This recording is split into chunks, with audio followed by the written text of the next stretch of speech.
Welcome to the I Told You So podcast. I'm your host, Dr. Ben Kohl. I started this podcast because I noticed an erosion of societal discourse and how normal conversations are often fueled by polarization. The I Told You So podcast offers an opportunity for healthy discourse and effective debate.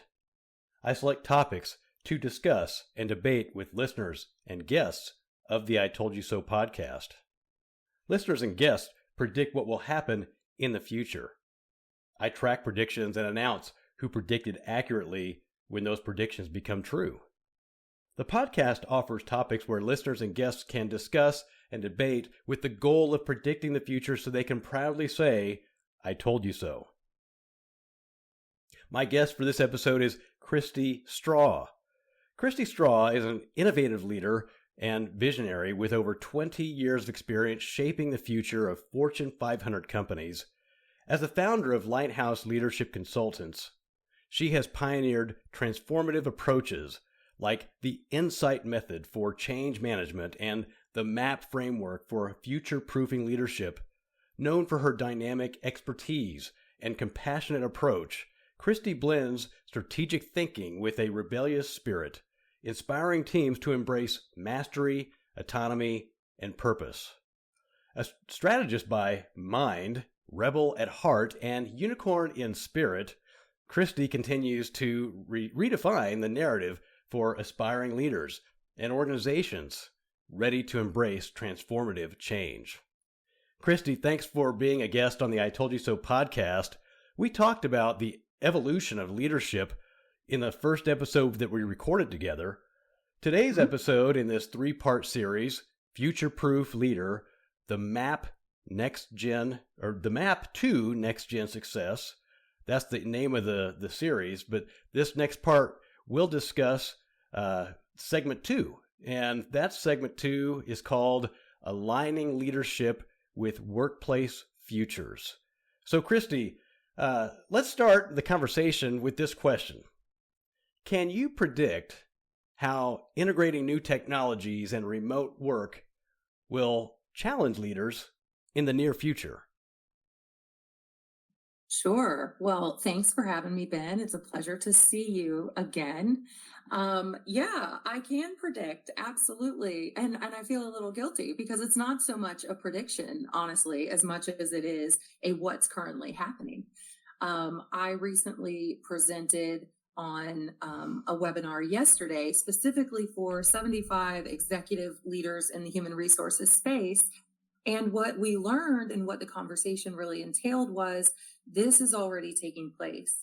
And it's sort of being billed as a problem, or future leaders or next generation leaders are being viewed as problematic for existing workplaces, when in reality, it's not so much a problem as much as it's a requirement of the upcoming generations of leaders to have a different set of skills than what traditionally have made the most sense and what we've spent time doing. So yeah, there's absolutely been a disruption so far. And we're seeing that in exit surveys and a lack of employee engagement, burnout, all the good things that we see every day from Gartner and McKinsey and all those firms. The only way, one of the only ways to counteract that is to really start honing in on and ideating around what does the workforce of the future look like and what do they want? Because by and large, it's not what they're receiving today. And their exit data is showing us that very clearly.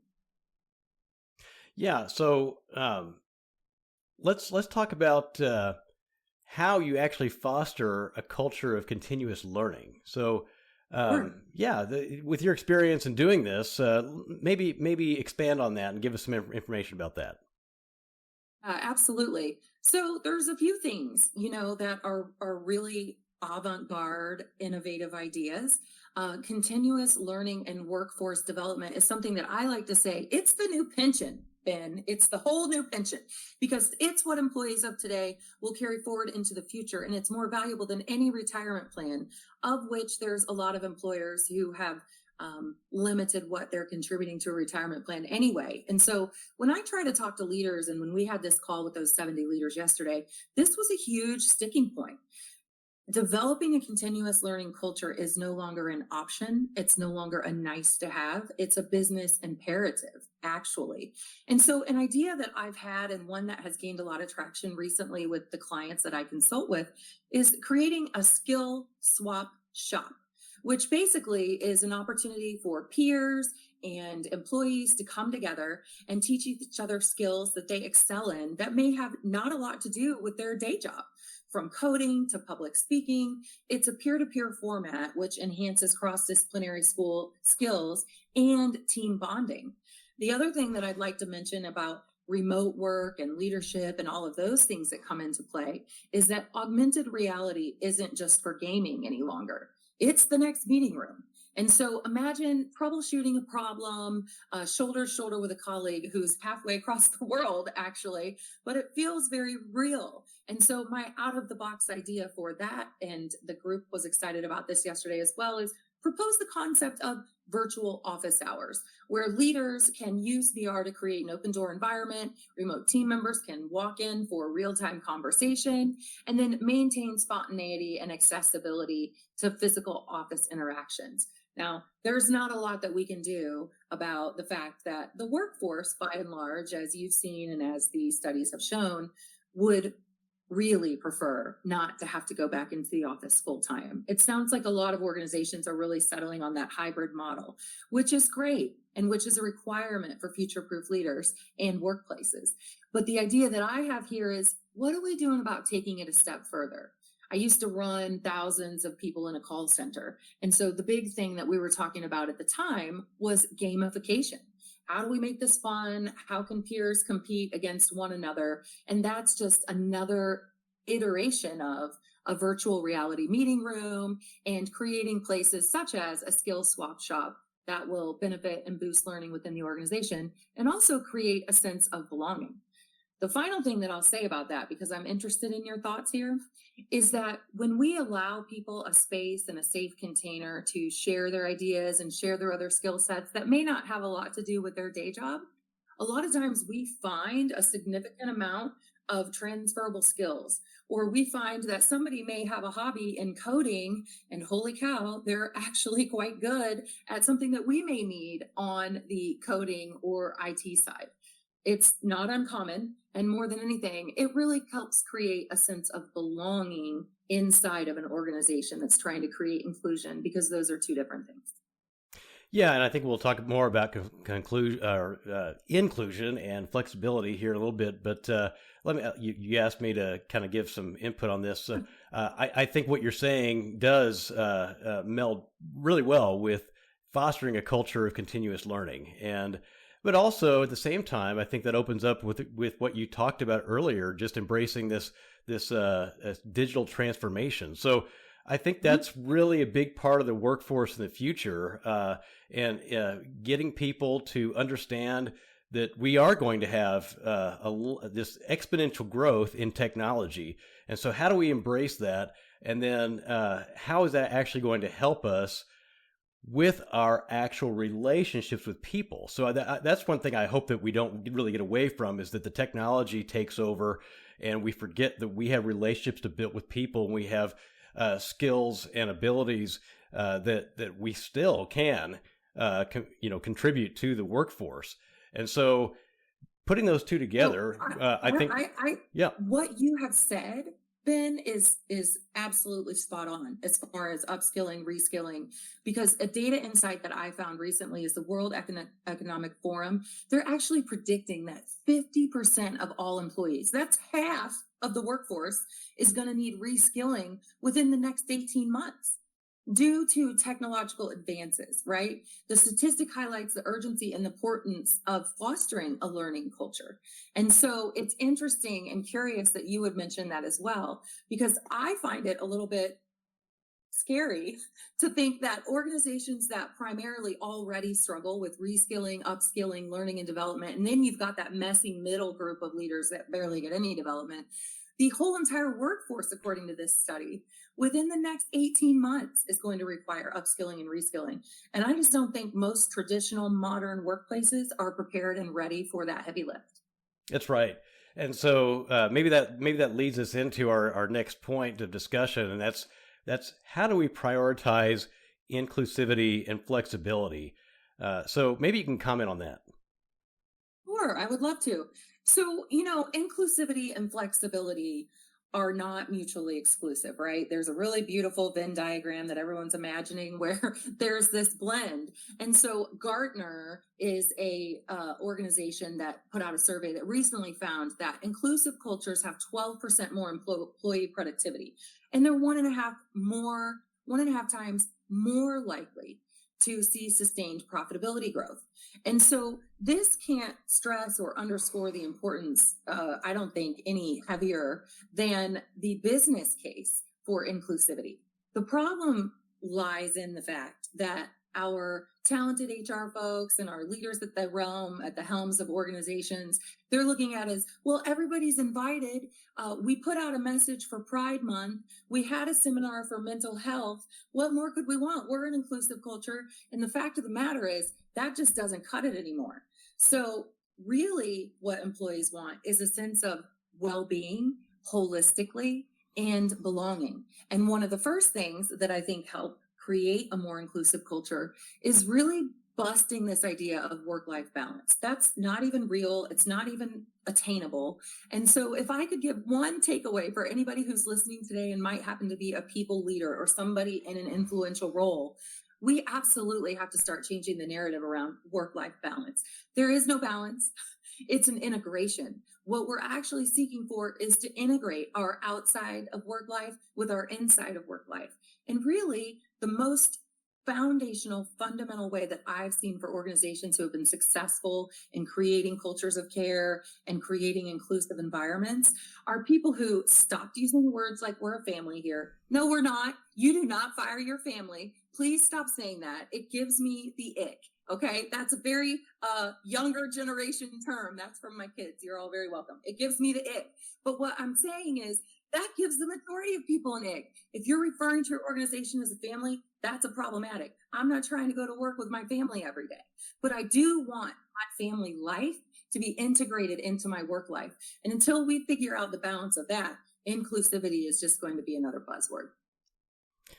Yeah, I agree with you there. And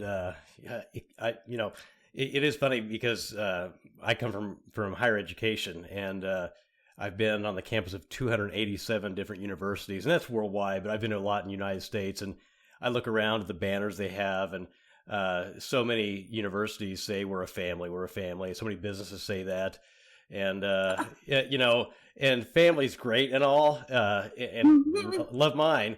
But families have problems too. so Yes. I agree. It's more about, to me, it's more about building a culture of integration, and with the purpose of work. I mean, the purpose really is to be productive and to contribute in a positive way. So Yes. and families, I mean, sometimes do that, but it's not the same. So yeah, I agree with you on doing away with the family word to describe work.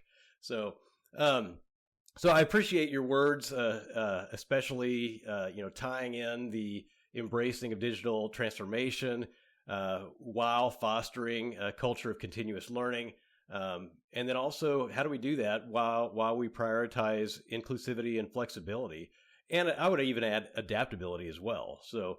Absolutely. Yeah. Agile leadership is one of, and that's really what you're describing, right? Adaptive agile leadership. Agile leadership is, and that is very closely tied to resilience, right? So as soon as we work on those intangibles in organizations, which are the measures of inclusivity, how do people actually feel? Are they seen, or are they heard, or are they seen and heard? And we eliminate language like family and work-life balance and all the things that make you just feel like this is a sham. I would really just like to understand I have a job. I'm going to go do my job. I would like to integrate who I am outside of work at my job and show up in an authentic way. And I would like to be led by people who have a clue from an emotional intelligence standpoint. All of those things then are things that my own children, who by the way aren't old, they're 16, 13, and 11, my own children have expectations of, and will come home and say, hey, I was really surprised at what I saw today at blah, blah, blah, blah, blah. And it generally comes from they're recognizing, because they've been raised in an environment where we expect an emotional intelligence factor that's above the norm. And we take steps to learn and to get there. And so their eyes are already wide open to what's actually out in the work world. And that's the whole reason I do what I do, because I'm trying to create a better future workforce for my cherubs. Love it. So, if listeners would like to learn more about Kristi Straw and the work she's doing, or would like to follow up with Kristi, simply just go to her website, and I'll have to spell it out for you.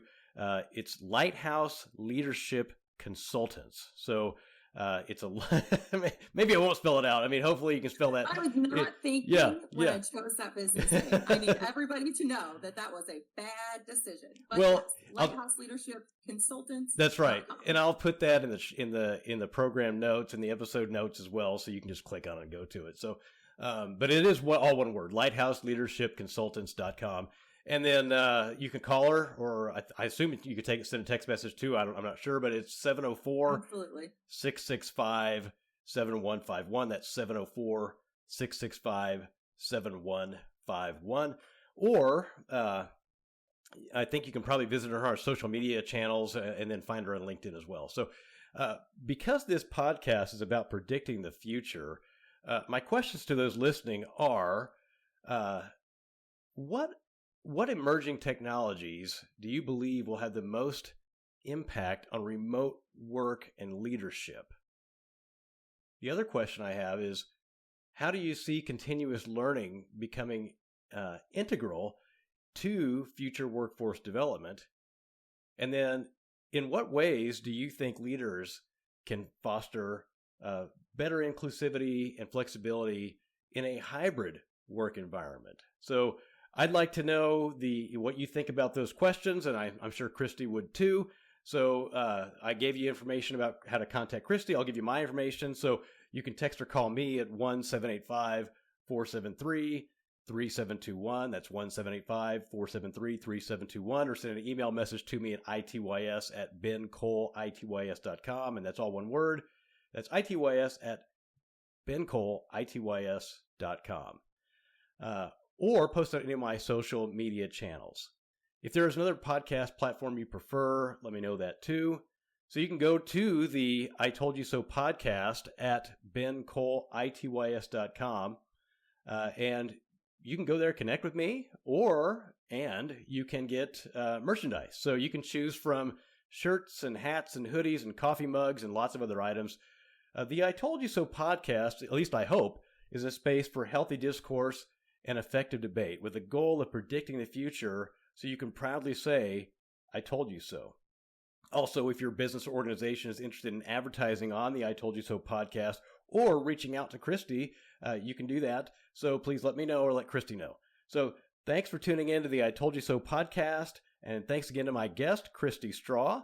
Followers of the podcast are very important, so please follow, like, subscribe, leave a comment, give a high rating, and share with your friends. I'm your host, Dr. Ben Kohl, and I hope to hear from you soon.